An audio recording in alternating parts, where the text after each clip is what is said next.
Ayan, for today's mini vlog guys, samahan nyo ako. Magigisa tayo ng simpleng recipe ng Pinoy Pansit Bihon. So, ayan nga, nakikita nyo dyan, nagisa na tayo ng bawang sibuyas. At hinalo-halo lang natin after mag-golden brown ng ating bawang at sibuyas ay nilagay na natin yung ating hipon. So, oo, hipon ang ating lahok sa ating pansit.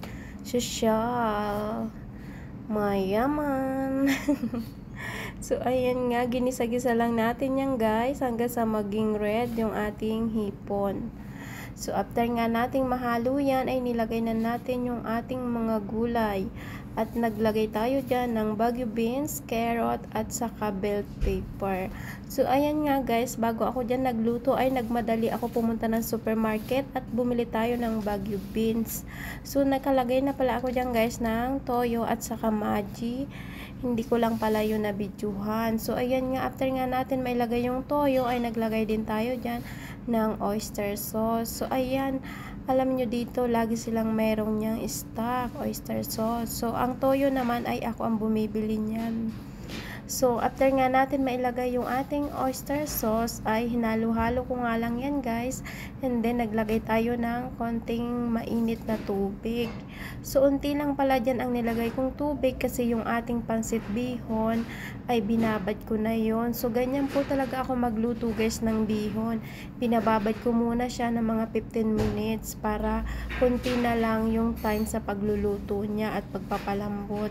So, ayan nga, after nga nang kumulo na yung ating sabaw, ay nilagay ko na yung ating repolyo.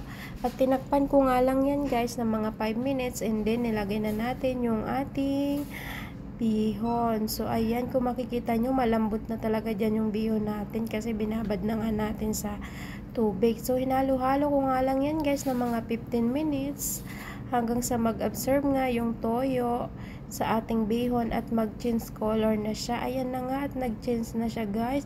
Naging pink na siya. Why? Bakit naging pink? Charot!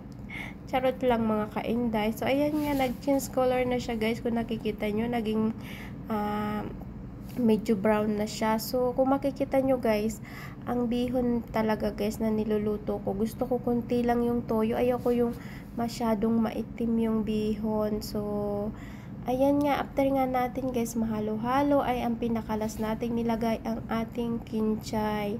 So, wow, special yung ating bihon ngayon. May kinchay, no? Talagang kompleto ricado. Mayroon na kompleto yung gulay niya. So, ayan kinchay pala guys, nagpaibigay ng aroma sa ating pansit bihon. So, ayan na nga, luto na yung ating pansit bihon mga kainday. Happy Friday night! Dahil magkakasama kami ngayon, ay pinagluto ko sila ng bihon. Ayan, thank you for watching guys. God bless all!